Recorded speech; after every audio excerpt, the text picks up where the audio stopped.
یہ میں نہیں بتا سکتا، یہ تو ہر ایک جانتا ہے، یہ تو ان کے ہاں قبر کی پوجا ہوتی ہے، یہ تو ہر ایک جانتا ہے۔ توہین رسالت صلی اللہ علیہ وسلم جو سلمان رشدی نے بھی نہیں کی ہوگی، جو کسی کافر ہندو نے بھی نبی کریم صلی اللہ علیہ وسلم کی وہ توہین نہیں کی ہوگی جو اس خواجہ نے کیا ہے، اس خواجہ بندہ گیسو دراز نے کیا ہے۔ آؤ نمونے میں آپ کو بتاتا ہوں۔ گستاخ رسول کی سزا ہمیں کہتے ہیں یہ وہابی ہیں، یہ گستاخ رسول ہوتے ہیں۔ ظالم تو ہمیں گستاخ رسول کہتا ہے، تجھے غیرت نہیں آتی؟ بے غیرت، تیرا پیر قبر میں سویا ہوا تیری کتاب بولتی ہے، تو کس طرح کا بدبخت ہے، تو کس طرح کا نبی کا گستاخ ہے کہ سلمان رشدی، شیعہ رافضیوں نے بھی یا کسی کافر ہندو نے بھی وہ توہین نہیں کی ہے جس طرح سے اس تیرے گلبرگہ والے پیر نے کی ہے اور تیرے تمام ولیوں نے کی ہے۔ تیرے تمام امام گستاخ ہیں، بدبخت ہیں۔ امت کے سامنے چولے پہن کے محبت رسول، عشق رسول، نعرے رسالت کے نعرے لگا کے امت کو گمراہ کرتے ہو۔ آؤ میں ان رازوں سے پردہ اٹھاتا ہوں اور میں تمہیں تمہارا حقیقی وہ بدبودار چہرہ دکھاتا ہوں جس کی آڑ میں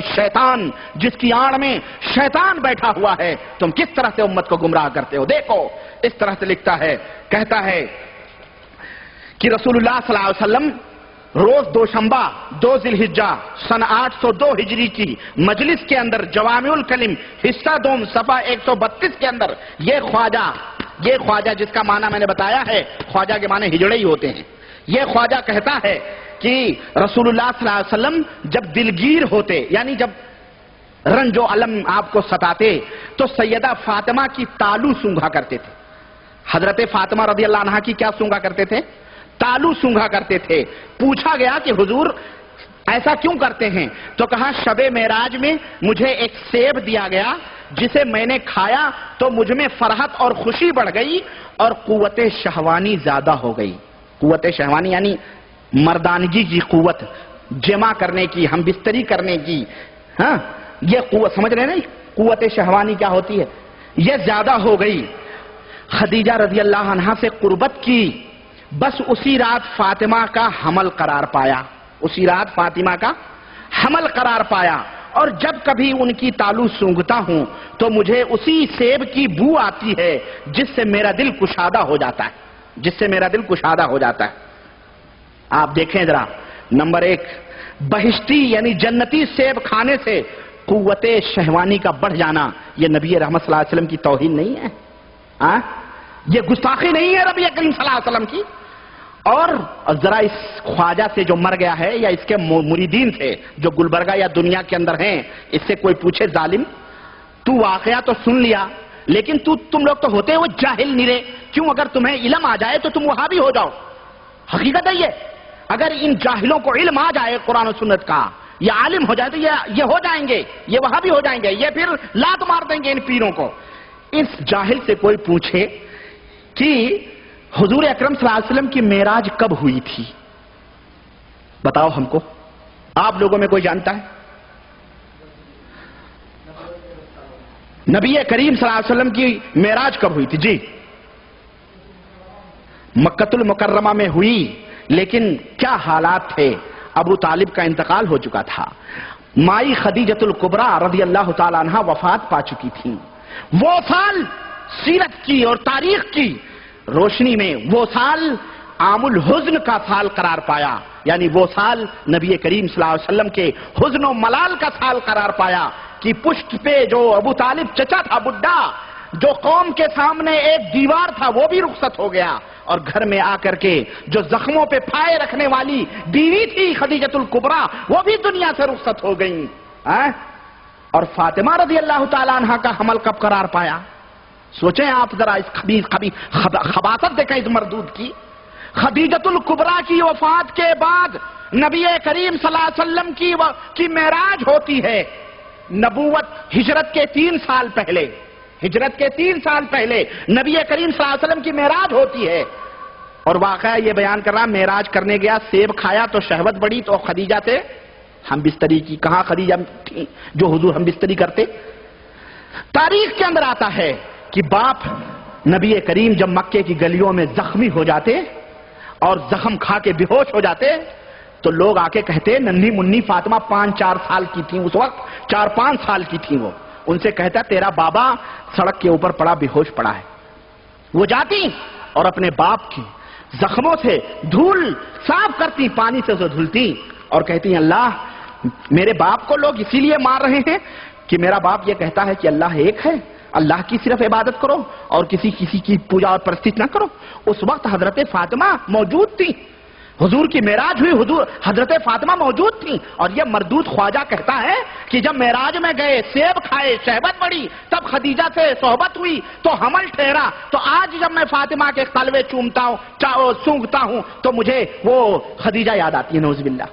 دیکھ رہے ہیں آپ یہ کیا, اگر یہی واقعہ آپ سن لو تو ماشاءاللہ کتنی اچھی بات ہے, کتنی کرامت ہے. لیکن اگر تاریخ کا علم ہو آپ کو اور حقیقت کا پتہ ہو سیرت کا, تو آپ جوتا نکال کے نہیں منہ پہ مارو گے ظالم. نبی کریم صلی اللہ علیہ وسلم کی معراج کب ہوئی, خدیجہ کہاں تھی, فاطمہ پیدا ہو چکی تھی, اور تو یہ بات یہ نبی کریم صلی اللہ علیہ وسلم کی طرف منسوب کر رہا ظالم. یہ وہ کتاب ہے جس کے لفظ لفظ پر کتاب و سنت کی مہر لگی ہوئی ہے. یہ بات نہ بھولیے گا آپ, ہاں یہ بات ضرور یاد رکھیے. یہ علم لدنی ہے, یہ علم اور دیکھیں گستاخی دیکھیں, اس مردود کی گستاخی دیکھیں.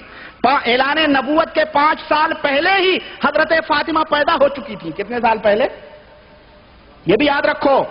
حضرت فاطمہ اعلان نبوت کے 5 سال پہلے, یعنی جب اس وقت آپ کی عمر 35 سال کی تھی, حضرت فاطمہ پیدا ہو چکی تھی. ابھی آپ نے اعلان نبوت نہیں کیا تھا جبکہ وہ پیدا ہو چکی تھی. اسی طرح سے کہتا ہے کہ ظہر کے نماز کے وقت ارشاد فرمایا, یہ عبارتیں وہ ہیں جو کسی ہماری کتاب میں لکھی ہوتی نا تو آج ہندوستان کے اندر تہلکہ مچ گیا ہوتا. محمد بن عبد الوہاب رحمت اللہ علیہ, جنہوں نے اس مملکت سعودیہ کو کفر و شرک کی گندگیوں سے پاک کیا, اور آج اللہ کی برکھا ہو رہی ہے, آج رحمت نازل ہو رہی ہے, اور آج دنیا اس کی طرف توجہ سے دیکھ رہی ہے کہ اگر دنیا کے اندر کوئی امن و شانتی کا ملک ہے تو ایک مملکت سعودیہ عربیہ ہے, جو ایک پھول کی طرح خوشبو بکھیر رہا ہے پوری دنیا کے اندر. محمد بن عبد الوہاب نے کتاب لکھی رحمت اللہ علیہ, کتاب التوحید, شرک کے خلاف لکھی, بدعت کے خلاف لکھی. ہمارے ان قبر پرستوں کے پیٹوں پہ لات پڑ رہی تھی, ان کو کافر قرار دیا گیا. شاہ اسماعیل شہید دہلوی جو محدث ہند اور شاہ ولی اللہ محدث دہلوی کے پوتے ہیں, انہوں نے ایک کتاب لکھی تقویت الایمان, اور انہوں نے کہا کہ جس طرح تمام مسلمان مومن بھائی ہیں, حضور بھی مسلمانوں کے بھائی ہیں, تو ان خبیث بریلویوں نے, ان ناہنجار اور بدبخت قبر پرستوں نے پورے ہندوستان کو اپنے سروں پہ اٹھایا ہوا ہے اور کہا یہ وہابی کافر ہیں, یہ ہیں. دیکھ اپنے پیر کی بات کیا کہہ رہا ہے تیرا پیر اپنی کتاب اس جوامع الکلم کے اندر, اور کس طرح کی گستاخی کر رہا ہے. اگر یہ عبارت کسی اور کی کتابیں میں ہوتی تو پتہ نہیں کیا, جبکہ وہ گستاخیاں ان کتابوں میں موجود بھی نہیں ہیں, اور تو آج ہمیں لان و تان کر رہا. مردود, دیکھ اپنا چہرہ دیکھ اس آئینے میں. یہ لکھتا ہے کہ ظہر کی نماز کے وقت ارشاد فرمایا, یہ خواجہ بندہ گیسو دراز گلبرگہ شریف والے نے, کہ محی الدین ابن عربی کہتے ہیں کہ ہو سکتا ہے کہ کسی ولی کا ایسا علم ہو جو نبی صلی اللہ علیہ وسلم کو بھی نہ ہو. یہ گستاخی نہیں ہے, نبی کریم صلی اللہ علیہ وسلم کے علم کی توحید نہیں ہے. ولایت کو, ولی کو تو نبی سے آگے بڑھانا. مردود, تو کافر ہے. ہمارا یہ عقیدہ ہے کہ اللہ کے بعد اگر اس کائنات میں, دونوں جہان میں اگر کسی کا مقام اور مرتبہ ہے تو ہمارے آپ کے آخری نبی جناب محمد رسول اللہ صلی اللہ علیہ وسلم کا مقام اور مرتبہ ہے. اور یہ مردود کہہ رہا ہے کہ کسی ولی کو ایسا علم ہے جو نبی صلی اللہ علیہ وسلم, ایسا بھی ہو سکتا ہے کہ کسی نبی کو علم ایسا علم ہو جو نبی کو بھی نہ علم ہو. اور اسی بنا پر یہ کہتے ہیں کہ کسی ولی کو وہ علم ہوتا ہے جو نبی کو بھی نہیں ہوتا ہے. جوامع الکلم حصہ اول 150 اور اسی طرح سے 215. اسی طرح سے یہی گمراہ کن عقیدہ ہے جس میں نبوت کے اوپر ولایت کی برتری ثابت کی جاتی ہے. چنانچہ کہتے ہیں, یہی ابن عربی ہے, سارے صوفیوں کا سردار ہے یہ خبیث, اور مجدد دین ملت امام احمد رضا فاضل بریلوی نے اپنی کتاب ملفوظات میں, اسی طرح سے فتاوی افریقیہ میں بڑے ہی شیخ کبیر اور کبریت احمر کے نام سے اور رضی اللہ تعالی عنہ کے نام سے اس مردود کو یاد کیا ہے. ظاہر ہے شیطان اولیاء الشیطان ہیں, یہ شیطان کا دوست ہوتا ہے, یہ بھی شیطان وہ بھی شیطان. چنانچہ یہ کہتے ہیں الولایت افضل من النبوہ, ولایت جو ہوتی ہے یہ نبوت سے افضل ہوتی ہے. نعوذ باللہ. مسلمانوں یہ کیا ہے؟ یہ اگر ان کے رات، اگر ان کی لنگی، اگر ان کے گند کوئی نہ دکھائے تو یہ اپنے آپ کو بہت بڑے ولی اللہ اور بہت بڑے سنی اور اپنے آپ کو سنی کہتے ہیں. سنی پلے سنت والجماعت، یہ سنت، یہ منہ مسور کی دار گدھا چلا ہے گھوڑے کا روپ لینے. یہ کہہ رہے ہیں، سنو کہہ رہا ہے یہی پیر کہہ رہا ہے کہ رسول اللہ صلی اللہ علیہ وسلم کی 9 بیویاں تھیں. ہر رات ایک بیوی سے 9 مرتبہ مقاربت فرماتے تھے. نعوذ باللہ. دیکھو اس خبیث کو، ہر رات میں ایک بیوی سے 9 مرتبہ صحبت کرتے تھے. یعنی 9 کو 9 میں ضرب دیں کتنا ہوتا ہے؟ 81 مرتبہ حضور صلی اللہ علیہ وسلم نعوذ باللہ یہ جو ہے ہر بیوی سے جمع کرتے تھے. دیکھ رہے ہیں آپ یہ خبیث کی ہے دسیسہ کاری.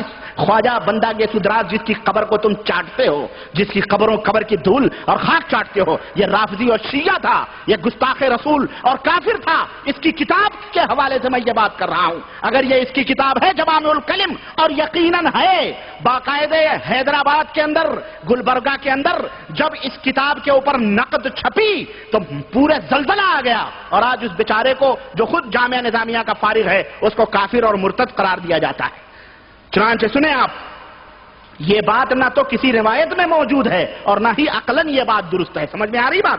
اسی طرح سے یہ خبیث کیا کہتا ہے کہ دیکھیں نبی کریم صلی اللہ علیہ وسلم کی گستاخی کس انداز سے یہ رافضی شیعہ خواجہ بندہ گیسو دراز گلبرگہ والا کر رہا ہے. کہہ رہا ہے کہ ایک روز رسول اللہ صلی اللہ علیہ وسلم راستے سے گزر رہے تھے کہ بدبخت ابو جہل سے راستے میں ملاقات ہو گئی تو وہ دوڑا اور اس نے آپ کو چند دھکے دیے. رسول اللہ صلی اللہ علیہ وسلم منہ کے بل گر پڑے. اس نے طاقت قوت کے ساتھ چند لاتیں ماری اور چلا گیا. دیکھ رہے ہیں نبی کریم صلی اللہ علیہ وسلم کا ذکر کتنے اعلیٰ پیمانے پہ یہ عاشقان مصطفیٰ کر رہے ہیں کہ اس بدبخت نے کیا کری؟ چند لاتیں ماری اور چلا گیا. کس کافر کی یہ مجال تھی کہ پیغمبر اسلام صلی اللہ علیہ وسلم کو اس طرح سے لات مارے؟ یہ مردود کس طرح سے گستاخی کر رہا ہے ہمارے نبی کے ساتھ خبیث. جس کے جسم کے اوپر مکھیاں بھی نہ بیٹھے اس کو ایک بدبخت ابو جہل کافر لات مارے. اس طرح کے بیانات یہ کمینہ اپنی کتابوں کے اندر دیکھتا ہے اور اپنے آپ کو بہت بڑا ولی اللہ. ہمارے ہندوستان کے لوگ اور یہ جو ہے پیر پجارے اور لوگوں کی جیبوں کے اوپر جیبوں کے اوپر ڈاکے ڈالنے والے کر رہے ہیں. چنانچہ اور کہتا ہے اور بہت باتیں ہیں. یہ گستاخیاں اگر ایسی گستاخی تو شاہ اسماعیل شہید دہلوی رحمت اللہ علیہ نے، ایسی گستاخی تو شاہ محمد بن عبد الوہاب رحمت اللہ علیہ نے اپنی کتابوں میں نہیں کی، صرف حدیث کے ترجمے کیے تو ان مردودوں نے انہیں کافر قرار دے دیا. اور یہ اپنے پیر کو جس نے اپنی کتاب جوامع الکلم کے اندر اس طرح سے گستاخانہ باتیں لکھی ہیں، اس کو کیا کہا جائے؟ اس کو کیا کہا جائے؟ مسلمانوں تم خود فیصلہ کرو. یہ تمہاری عدالت میں یہ فیصلہ ہے، تم خود فیصلہ کرو. اور پھر دیکھو، اور یہ چاول کا، یہ دیگ کا وہ ایک چاول ہے جو میں نمونے کے طور پر آپ کو دکھا رہا ہوں. اس طرح کی ہندو پاک کے اندر نہ جانے کتنے مزارات کے جو صوفیہ ہیں، انہوں نے اپنی اپنی کتابوں کے اندر جو گند پھیلائی ہیں. اللہ کی پناہ، اللہ کی پناہ، اللہ کی پناہ. چنانچہ اب کیا میں بتاؤں، یہ تو نبی کریم صلی اللہ علیہ وسلم کے تعلق سے یہ گستاخی رہی. اسی طرح سے حضرت داؤد علیہ السلام کے تعلق سے یہ کہتا ہے کہ چنانچہ روز دوشنبہ 14 رمضان سن 802 ہجری کی مجلس میں جوامع الکلم حصہ دوم 200